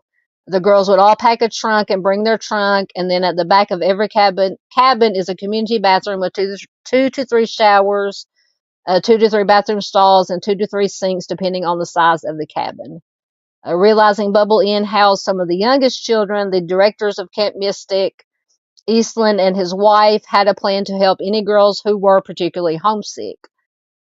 Lindley said, we were really taught to focus on all of the kids and keep an eye out for the ones that were seeming to have a hard time or were a little quieter. There was a rest hour every day, and the girls were writing letters back and forth. And if a mom or dad was getting a bunch of letters where a camper was talking about being homesick, they were instructed to call and let my wife know, and she would let the counselors know. We were just trying to make sure to watch out for the littlest souls. The cabin also gave children a crash course in teamwork and responsibility. In my opinion, another thing, once again, not all, some of this younger generation has no concept of. There's a cabin inspection every day. Whoever wins a cabin inspection from the flats and from the upper hill both get to go to the commissary after rest hour first, which is a very big deal. I remember snack time when I went to church camp. Lindley said, recalling her time as a counselor from 1999 to 2005. In the scorching Texas heat, being first in line to get dibs on ice cream at the commissary was a major incentive. But whenever a young camper fell short of her duties, perhaps leaving dirty clothes on the floor, Lindley would hold her accountable by displaying the evidence on the cabin's front porch. Clothes are supposed to be hanging on the clothesline. Your bed was supposed to be made. Trash was supposed to be in the trash bins. There's not supposed to be stuff on the floor. She said, we were teaching the girls discipline, I guess, and pride for and care for your home. It was a hard sell in the little cabin. Lindley said she is still in touch with her, quote, first little loves from when she started as a counselor in 1999. And there's probably 6 or 8 of them in that little group that to this day are still very close. Says part of the reason after the girls graduate from Bubble Inn, they often return to camp year after year and progress to more senior cabins together. So many of the lifelong friendships forged at Camp Mystic start at Bubble Inn. Says Bubble Inn was nestled among a cluster of cabins housing the camp's youngest girls, and each of the cabins had a charming age-appropriate name. The Bubble Inn was flanked by the Giggle Box and Twins 1 and 2, which sat next to the Wiggle Inn. Those junior cabins were called the Flats because the cottages were on obviously flat land near the Guadalupe River. Older campers stayed farther from the river up on Senior Hill, and the girls from Bubble Inn looked up to them literally and figuratively. There was also practical reasons for why the youngest girls were down closest to the water. Lindley said, in the blazing Texas heat, quote, an older camper is better equipped to go up and down the hill constantly all day in between classes. Little girls, most of the activities are going to be down in the main valley near the flats. Says the Guadalupe River provided boundless fun for the girls by hosting snorkeling, kayaking, canoeing, diving, and many other activities in the tranquil water. But the same river that gave decades of joy turned into a cataclysmic force in the pre-dawn hours of July 4th. A torrential rainfall caused the Guadalupe River to rise more than 20 feet in less than 2 hours. That is a lot of water. And Bubble Inn, near the confluence of Cypress Creek and Guadalupe River, suffered catastrophic losses. Many of the grieving families who lost daughters from Bubble Inn have asked for privacy and declined to speak with the media. Can't blame them all. Can't blame them for that. But Dr. Patricia Bellows, whose 8-year-old daughter Margaret perished in the flooding, wanted to thank the many counselors who tried to get campers to safety, including the 2 Bubble Inn counselors. The main thing I have to say is unending gratitude for the brave camp counselors who safely evacuated so many campers, and to the two camp counselors who gave their lives trying to protect my baby.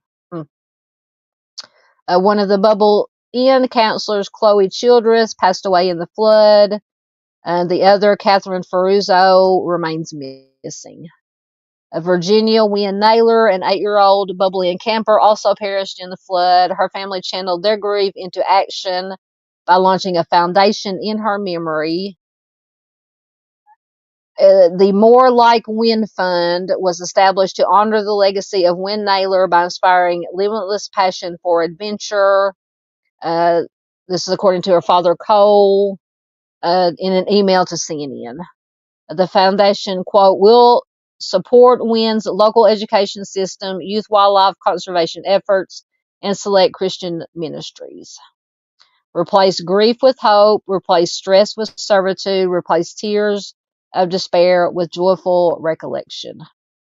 It is not clear what will happen to Camp Mystic or if any of the cabins will be refurbished or rebuilt elsewhere, but the destruction can't break the family traditions, friendships, and life lessons cultivated at the camp. Lindley says the memories transport you in a way that transcends nostalgia, and the relationships that you forge in this special place are just so incredibly unique that it's like a knot that cannot be untied. Oh man, it just breaks my heart. I just wanted to touch on that a little bit. Just, yeah, absolutely.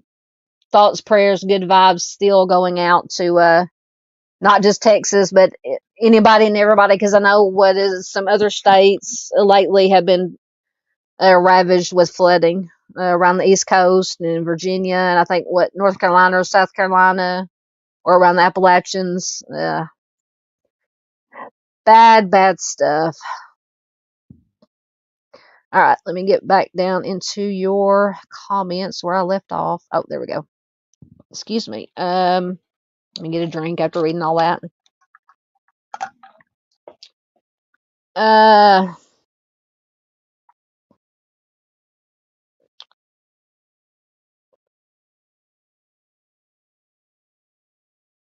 uh,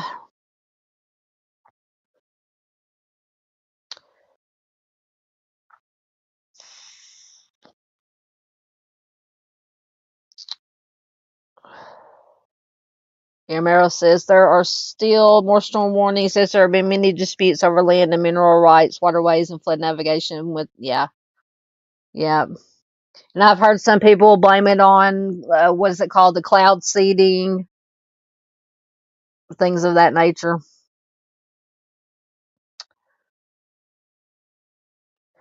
Yep. Miss Doodle says, I covered these babies and I really pray the last 2 are located, Virginia and Scylla. Absolutely. I just cannot imagine. And just not to get too graphic or too morbid, I mean, as much water as that was and as fast as it was flowing, I mean, there's no telling how many miles they could have been washed away. I mean, it's just so devastating.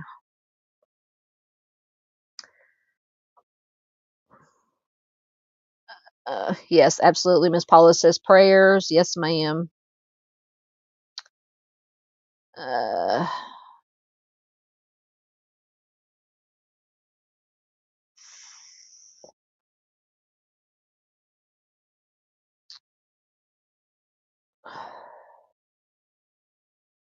Yeah, and also because of course, absolutely people are important, but so are animals. And my mom was telling me that shoot, one of the country singers, oh, who was it?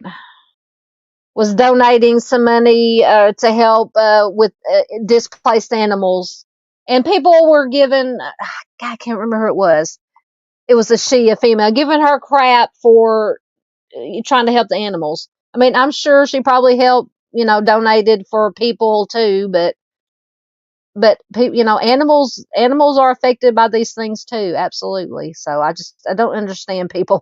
Some people online, just I mean, that just blew my mind. I'm trying to think of who it was. It's a female country singer. But yeah, just you gotta take care of everybody and everything.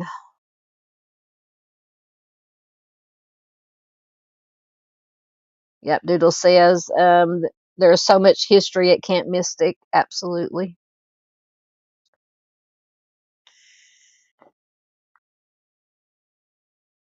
Yep, very, very unfortunate.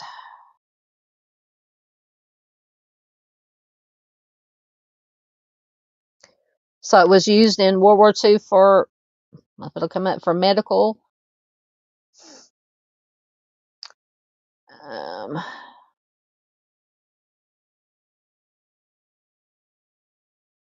mm, you're very welcome, Mustang. Absolutely. Are you leaving, Mustang? If you are, have a good night. Have a good night. Yes, absolutely. Livestock was lost. Yep, and livestock is, especially in Texas, is people's livelihoods. Absolutely.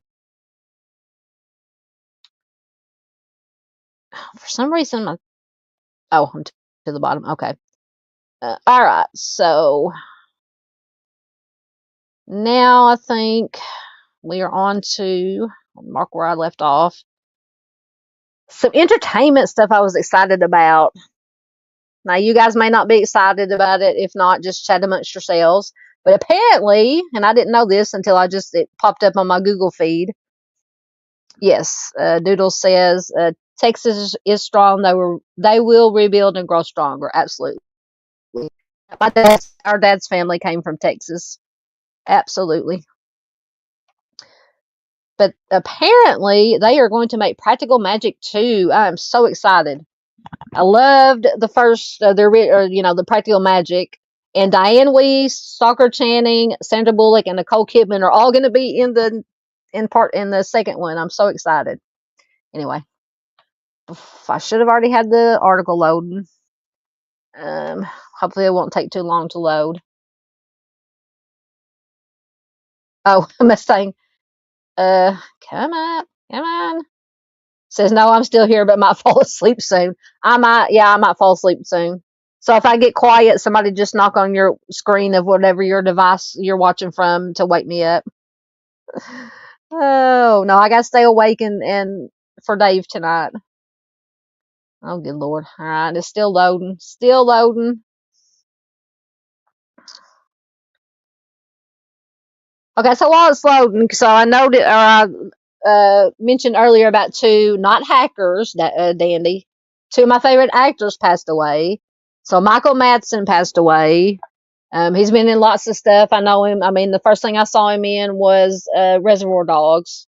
He was in a lot of Quentin Tarantino movies. He was on a TV show or a couple. One was called what was it called? Big Apple, and another one. But yeah, he's like one of my favorite actors. He passed away, and Julian McMahon passed away. Who best known probably he played Cole on Charmed. So he passed away. Uh, I think Julian McMahon passed away. I think from he had been battling cancer, and I think Michael Madsen. They just said he passed away, just cardiac arrest. Which honestly, I wasn't too surprised to hear that. I mean, it's horrible to say. I don't mean this in a bad way.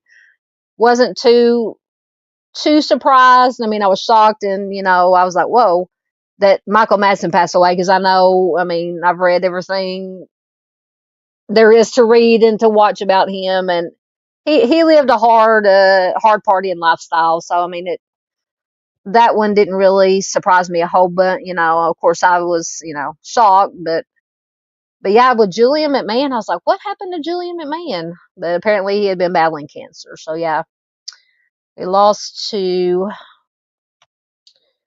um. Let's see. I think the article is almost loaded. It's trying. It's trying. Um.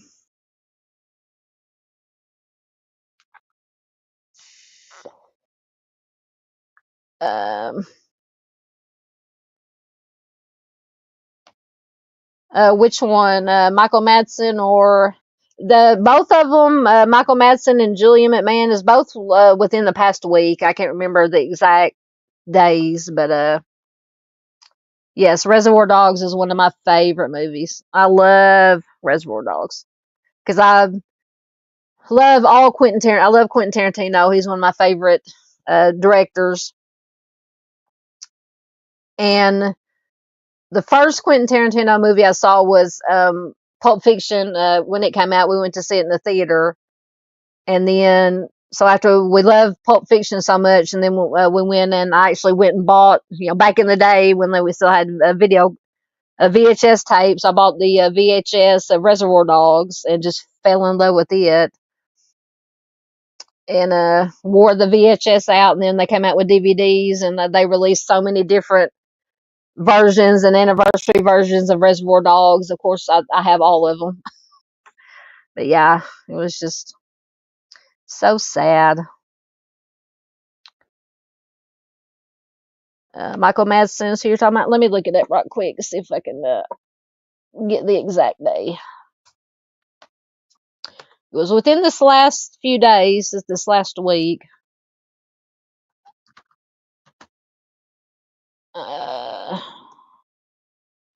Hold on. He passed away on July 3rd. July 3rd is when Michael passed away. And let me see about Julian. Come on. Once again, my farm signal is. And Julian McMahon passed away on July 2nd. So just within a couple of days or a day of each other, they passed away. And Julian was, how old was he?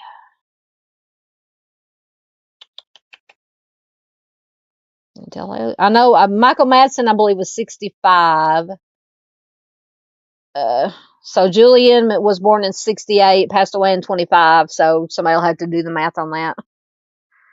But yeah, just sad, sad stuff. All right, let me see if my article's going to load about Practical Magic 2 here.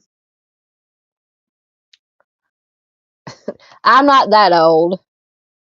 My parents had the 8 tracks, but I remember as a kid, we listened to their 8 tracks. Yeah, we had VHS. And back then, when there were still video stores, we did have a video store in our town, our little town, and we didn't even have a VCR. So about every maybe 2 weekends a month was our treat if we were good, and there's enough money, we got to go rent a VCR and a couple of movies to watch over and over all weekend before we had to take them back. So that was back in the day, back in the old days. Oh, Miss Paula says WMUR has posted that open carry of alcohol will be legal. Oh man, yeah, because you really can't just designate certain areas, like you can have alcohol outside in public, but for the most part, you can. I did not know that. Uh,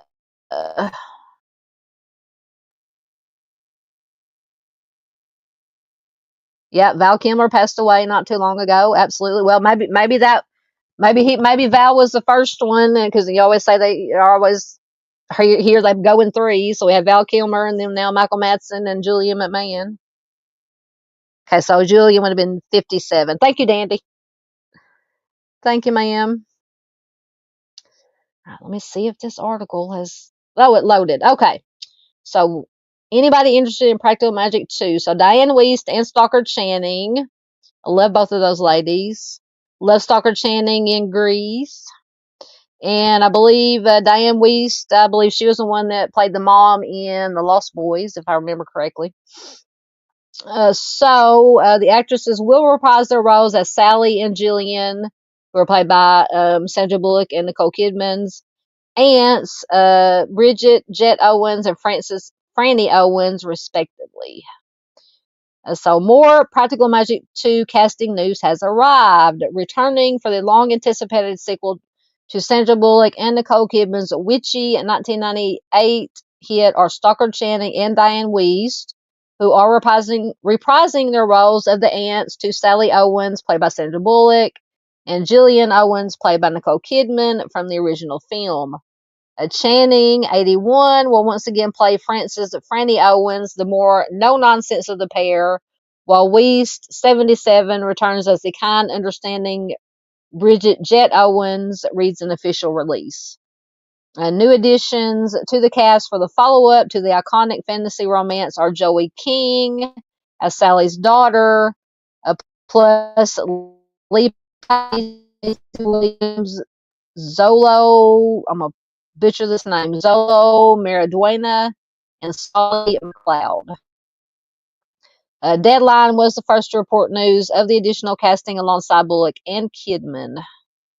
A statement, the filmmaking team behind Practical Magic 2, which includes director Suzanne Bier taking over from Griffin Dunn, said 25 years ago, Sally, Jillian, Aunt Jet, and Aunt Fanny flew off the pages of Alice Hoffman's beloved novel and into theaters around the world, and we are thrilled to bring the Owens family back to the screen with Joey, Lee, Maisie, Solly, and Zolo joining the next chapter in our story. The enduring affection for these characters has been our inspiration to deliver the next installment in the Owens story to new fans and those who have been with us since the beginning. Practical Magic, based on Hoffman's 1995 book of the same name, stars Kidman and Bullock as the Owens sisters, a pair of witches who are fighting off a curse that kills the men that they fall in love with. The new film is written by original screenwriter Akiva Goldsman, plus Succession's Georgia Pritchett. Bullock, Kidman, and original producer Denise DeNovi are among the sequel's producing team. While details about the sequel's plot have not yet been revealed, DeNovi spoke with People about the forthcoming film back in August of 2024, explaining that it will aim to keep the spirit of the original while offering something new for fans. She said, I think the big mistake people make with sequels is when they kind of want to reinvent the wheel and be totally original and surprise people that is different or whatever. The producer explained that the team behind the new film, quote, gets how important the first movie is to so many people, women in particular, and we want to honor that for sure. There's a joyousness to that movie, and there's such beautiful themes of sisterhood and family and acceptance, tolerance, and love. Just a title that Alice Hoffman, the amazing author, thought of that's now become part of the vernacular of Practical Magic is that there's magic in daily life, in love, in family, in sisterhood. It's magical, and we all have our gifts, and women have very particular and specific gifts. DeNovi added, we really want to honor all of that. And it says Practical Magic 2 is scheduled for a theatrical release on September 18th of 2026. So we got a little bit of time to wait, but it'll be worth it, in my opinion. So I was excited about that because, like I said, I love Practical Magic. Absolutely. One of my favorite movies. And I'll watch anything that Sandra Bullock is in. She's one of my favorite actresses. Right, what are y'all talking about? Cooking elk or deer meat? Dandy says, I know, Dandy, you don't watch TV or movies. That's fine. That's fine. Like I said, I know that Diane Weiss played the mom in The Lost Boys, among other things, but that's where I know her the most from. And then Stockard Channing is in Grease. I love Grease. Love Grease. Another one of my favorite movies, along with Lost Boys. Uh,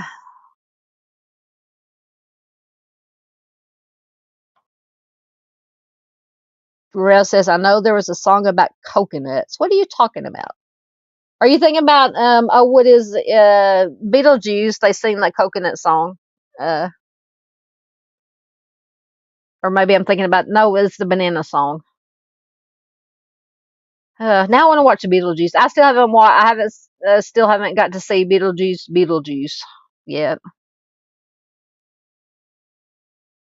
Wait, I'm confused. Wait a minute. Doodle said, well, I wonder how big that rose bush is they buried him under. Wait, who are you talking about? I missed something. Uh,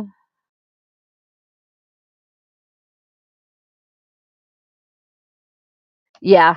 Romero says, I was just telling my brother, he said he kind of remembers that Sandra has bad luck with her man dying in the skull ring. Yeah. Yeah, because in the movie, Sandra Bullock's character is the more sensible one, and then Jilly, the Nicole Kidman character, is the kind of the wilder one. Yeah, and she gets possessed by or whatever, possessed by a demon or whatever it is, and they have to do the magic to get it out of her. Yep, absolutely. Morel says Kiefer Sutherland from Lost Boys was my favorite character. Yep, David. Yep, that's it. The banana boat song or whatever it's called. Yep.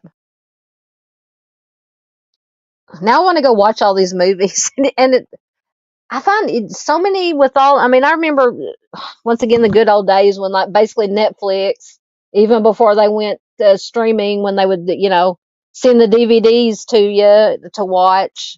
I mean, you could find any movie you wanted to watch.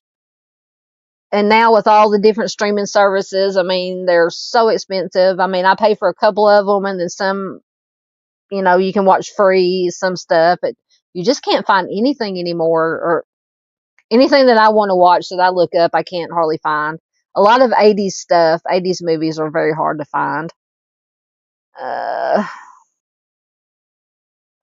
yep, daylight come and me want to go home. Yeah, I'm gonna have to watch Beetlejuice. Now I got the song going through my head. Uh,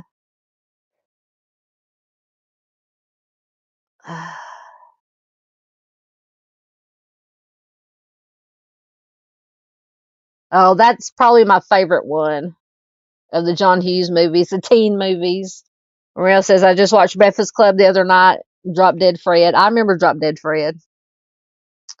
I remember Drop Dead Fred. All right, so that was. So is Miss Paula still here, or she fall asleep? I know she posted her live stream, or she posted something about a movie that she went to see. I can't remember what it was though. Miss Paula, if you're still here, let me know what it was. I guess I can't remember. All right, so another one of my favorites. Yeah, that was a good one too. Man, yep, Mannequin was good. Yep, Miss Paula's here. Miss Paula's still here. The Mummy. I love the Mummy movies. The Mummy 2. Then you had the Scorpion King. All the obviously, in my opinion, the first one. The original is always the best, but apparently, uh, Brendan Fraser, Patricia Velasquez, John Hannah, and Oded Fair had some kind of reunion at some fan expo, which would be a dream for me if I would get to see them all together. But anyway, once again, I should have had the article loading.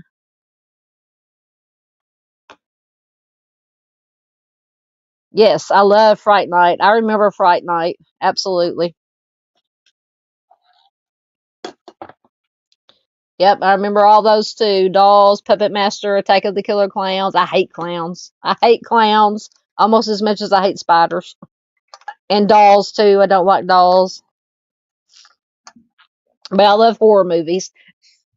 And a lot of horror movies incorporate dolls, clowns, spiders.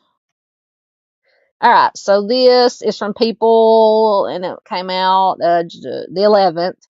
Brendan Fraser and the Mummy cast reunite 26 years. I can't believe 26 years since the Mummy, the original, the first one, has been released. That makes me feel really old. So the Mummy cast had a major reunion nearly 30 years after the blockbuster movie was made. Brendan Fraser, who played Rick O'Connell, Patricia Velasquez, who played Anuk Sunamoon, John Hannah played Jonathan Carnahan, and Oded Fair, I love Oded Fair, played Ardith, were photographed together at the 2025 Fan Expo in Denver on July 6, 26 years after the adventure film hit theaters in 1999. Noticeably absent from the photo op was Rachel Weisz, who played Evelyn, and Arnold Vosloo. I love him. He played Imhotep, or the Mummy. Apparently they were not there. In a post shared to Instagram by Screen Thrill, fans were wild at the sight of some of their favorites back together again. One person wrote, "The Mummy is one of the most underrated action-adventure films in the last 30 years, just a classic." Another added, "The Mummy and The Mummy Returns are two of my favorite adventure movies of all time." Mine too.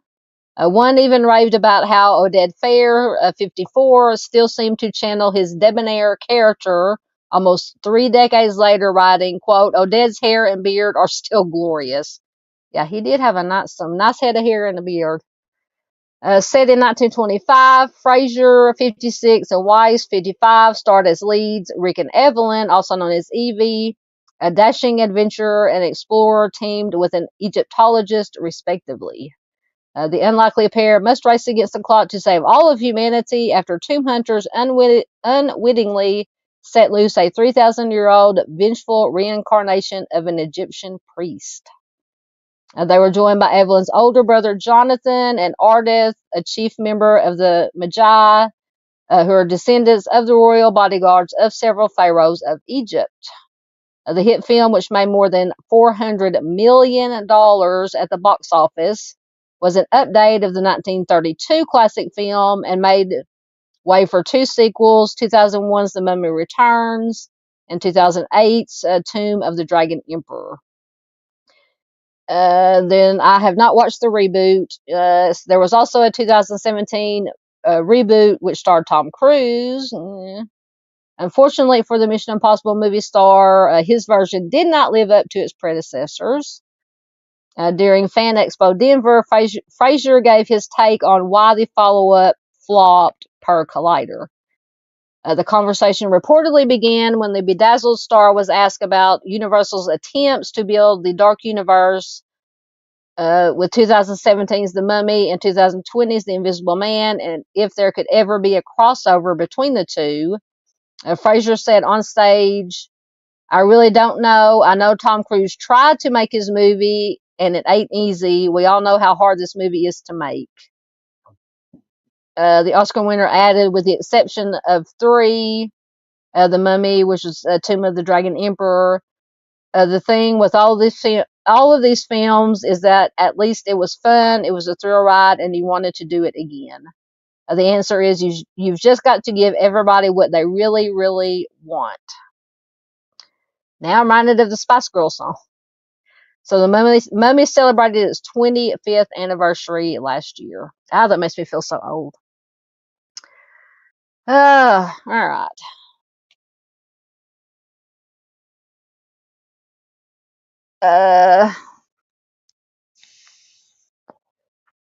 Yes, I remember that one too. Attack of the Killer Tomatoes. Yep, Little Shop of Little Shop of Horrors.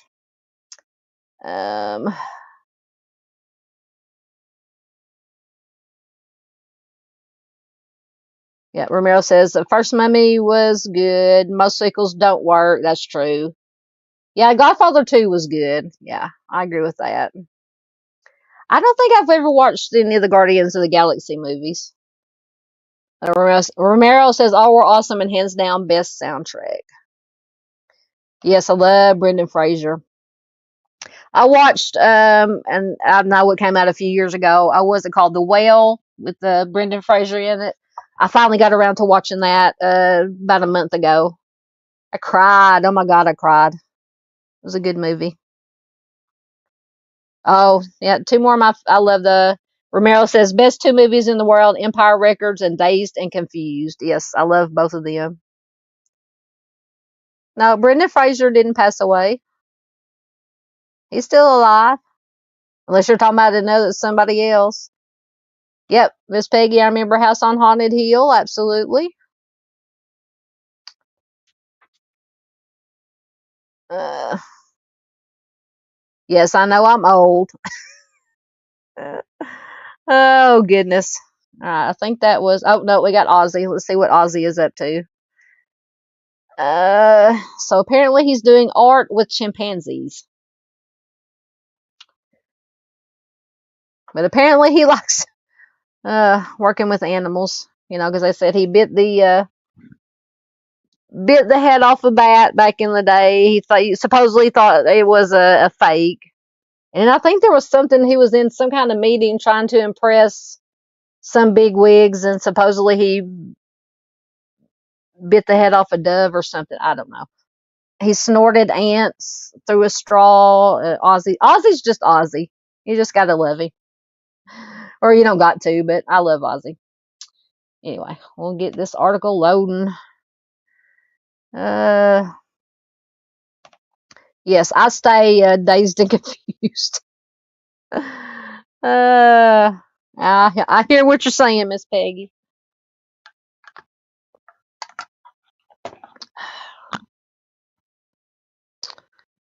All right, let's see if it's there. We go. Okay, so this is from loudsounder.com. It's a metal music site. From 2 days ago, Ozzy Osbourne is doing retirement the right way by painting abstract art with chimpanzees. Uh, so pieces co-painted by the Prince of Darkness and his primate pals are now up for auction. Days after retiring from the stage at Black Sabbath's Back to the Beginning extravaganza, Ozzy Osbourne is auctioning artwork he painted with the help of chimpanzees. The Prince of Darkness is currently selling abstract art that he designed and then let chimps paint over, with bidding for each of the 5 available pieces starting at £1,000. I don't know what that is in American dollars. Proceeds from the auction will go to the charity Save the Chimps, which is a Florida sanctuary for animals rescued from labs, poorly run zoos, and traffickers. So, very worthy cause. Osborne comments, quote, I paint because it gives me peace of mind, but I don't sell my paintings. I've made it an exception with these collaborations as it raises money for Save the Chimps. His wife, manager Sharon, adds, chimps are our closest relatives in the animal kingdom, and I'm really proud of Ozzy for helping look after them. Osborne's career as a live performer ended on Saturday, July 5th, when he headlined Back to the Beginning with the fellow founding members of heavy metal pioneers Black Sabbath. He also played a short 4-song set containing his greatest hits as a solo artist. Back to the Beginning was an all-day event held at Villa Park, the home grounds of Osbourne and Sabbath bassist Geezer Butler's a beloved Aston Villa football club in the band's hometown of Birmingham. A rich array of heavy metal stars played the show, including Metallica, yes, Guns N' Roses, Gojira, Slayer, and Tool. Osbourne will make his first public appearance post-live retirement at Comic-Con Midlands at Birmingham's NEC venue this weekend on July 12th and 13th. He and members of his family, Sharon, their daughter Kelly, son Jack, will take pictures and sign autographs for fans. Lamb of God singer Randy Blythe and Slipknot DJ Sid Wilson and Anthrax members Scotty Ian and Frank Bello will also be doing signings and meet and greets. Like Osbourne's chimp assisted paintings auction, Back to the Beginning was a charity event and it is estimated to have raised a total of $190 million for multiple Birmingham causes. So good old Ozzy retiring at last. I mean, I tell you, not to sound morbid, I keep expecting to wake up every day and see, that Ozzy's passed away.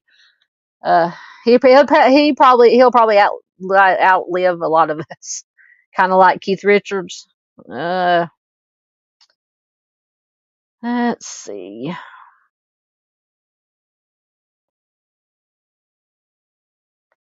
Cool. Romeo says, speaking of positive talk, I actually learned how to play a Queen's Bohemian Rhapsody and the Eagles' Desperado on piano. Excellent. Yeah, I like Slipknot. Romeo says, I got Corey's barcode on the back of my neck. So good old Ozzy is doing some charity work. All right, I think that is all I had. How long have we been on? 2 hours. That's pretty good. All right, has anybody got anything else that's left in here that they want to talk about before we get out of here for the night? So I can try to stay awake. Dave, well, it'll probably be an hour or two before Dave starts, but if not, so once again, barring any unforeseen things that would happen, I'll be back Monday live with our usual missing person Monday live stream. And I forgot to see, what did we do last week? Idaho. Let me see which state we will be doing next, because we're on the western states. Get on the Charlie Project. Let's see what they got. If it'll come up.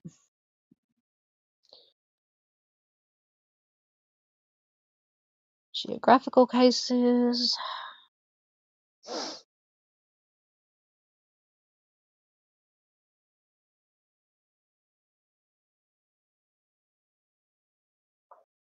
Okay, so we did Idaho last week, right? So we'll be doing Montana this week. So I should have about 5 or 6 cold cases from Montana that we'll be talking about Monday night, the usual time, around 8:30 Central Time. So that's what we'll spend tomorrow doing, resting up, unpacking, and getting all my stuff together for that live stream.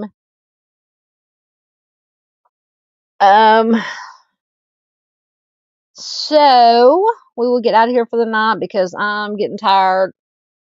My voice is giving out on me.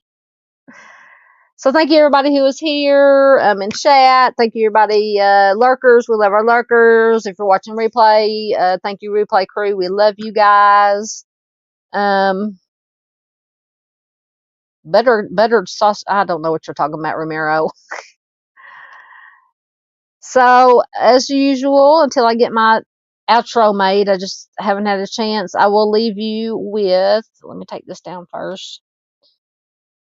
On a light note, with some fur babies. Thank you once again, everybody. Have a good rest of your weekend. Be safe out there. Watch the weather. Stay cool. Stay hydrated. Take care of each other. And I will see you guys Monday.